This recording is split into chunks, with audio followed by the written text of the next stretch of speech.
So in my last video, we discussed the more basic tenets of Christianity, the core belief of God, the gospel, and the means of salvation by grace. Yeah, about my Jesus question. Relax, Chief. We'll get there.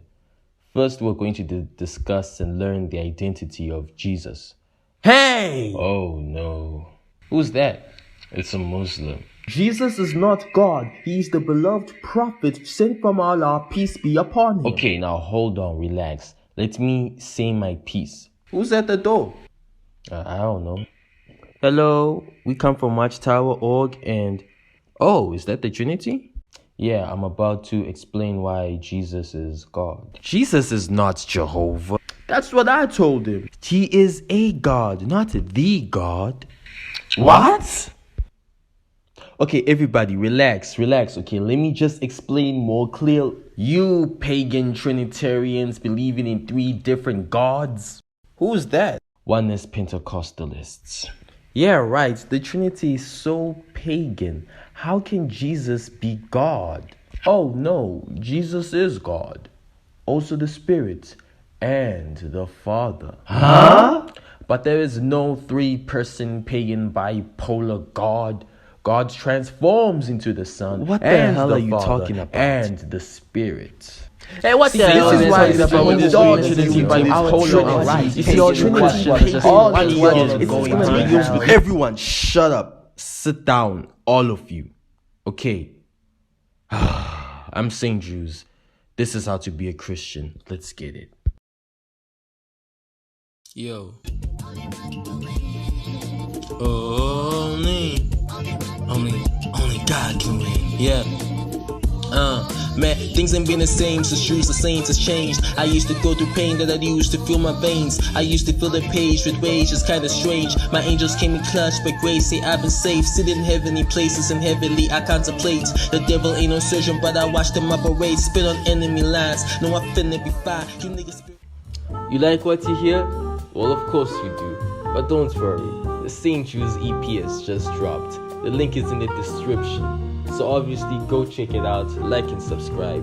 You'll enjoy it, I promise you. Now, let's get back to the video. Now, in the last video I explained who God is. But to be fair, I didn't go in specific detail on what God is.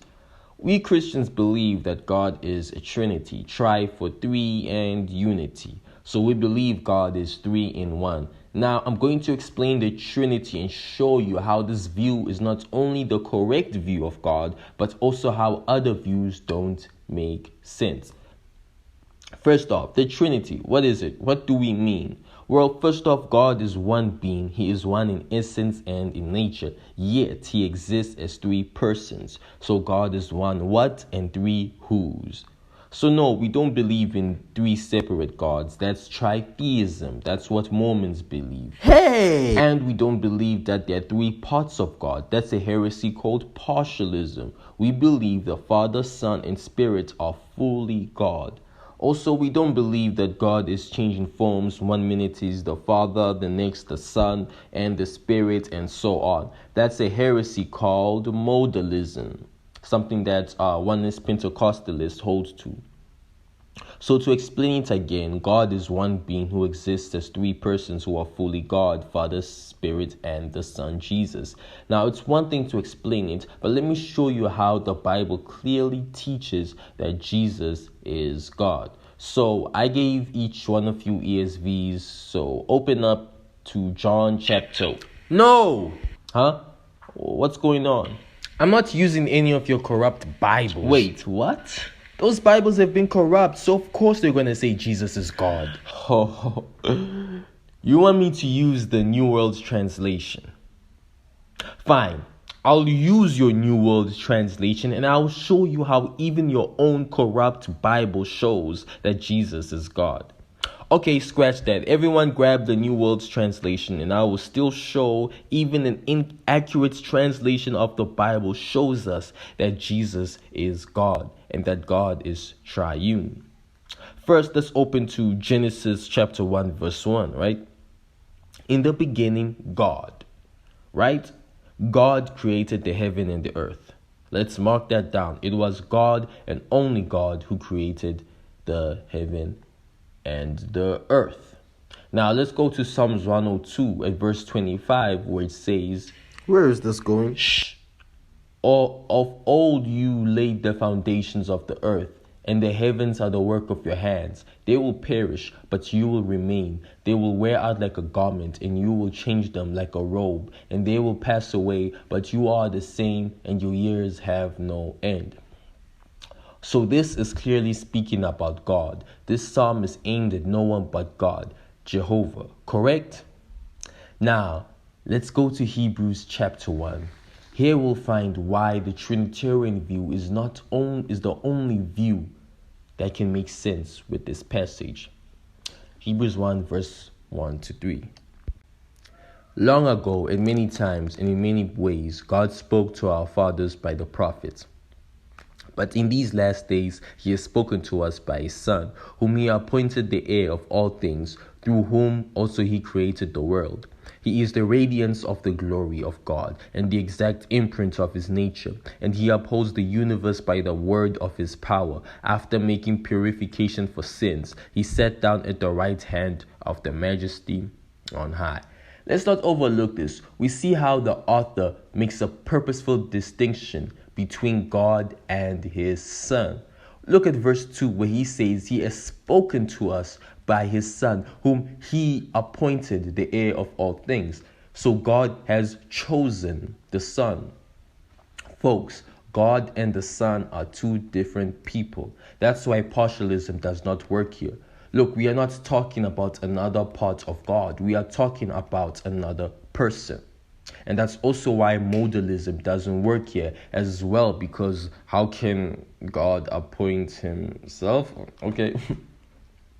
See, it doesn't work here. God and the Son are different people. Okay, we see that God and the Son are different people, but that's not it. We read in verse 3, he is the radiance of the glory of God and the exact imprint of his nature. Now that is significant. Look at the words. He, the Son, is the exact, the same imprint of God's nature. Means he shares the exact same nature as God.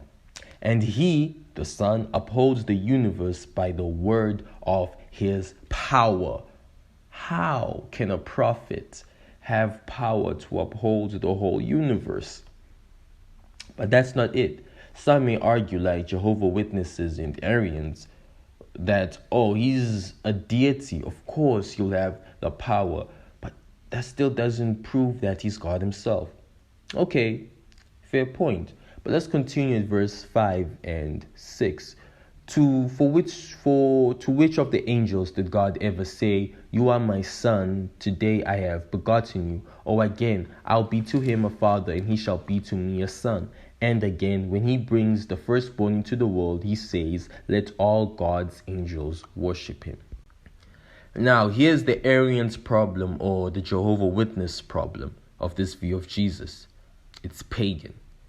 It's extremely pagan. Its origins have roots in paganism. Well, why? Because it's pagans who believe in created gods. That's from Greek mythologies, like Zeus and Hercules. This idea that God created another god is nowhere found in Scripture. The other problem is we see clearly that worship is reserved for God and God alone. But in verse 6, it says, "Let all God's angels worship him." And we have other scriptures where Jesus accepts worship. But did you notice what the author is doing? He makes a distinction between Jesus and the angels. We see here in verse 5 where he asks, "For which of the angels did God ever say, 'You are my son, today I have begotten you'?" Or again, "I'll be to him a father, and he shall be to me a son." So the Son has a special relationship with God that the angels or other heavenly beings don't have. And we even read in verse 4 that he is much superior to the angels.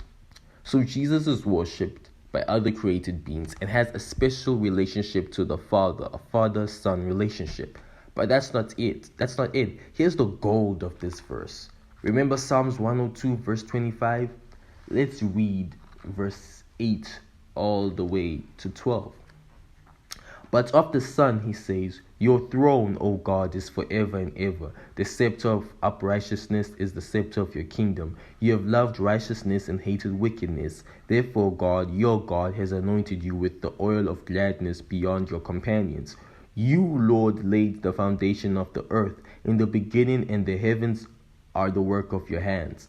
They will perish, but you remain. They will all wear out like a garment. Like a robe, you will roll them up. Like a garment, they will be changed. But you are the same, and your years will have no end."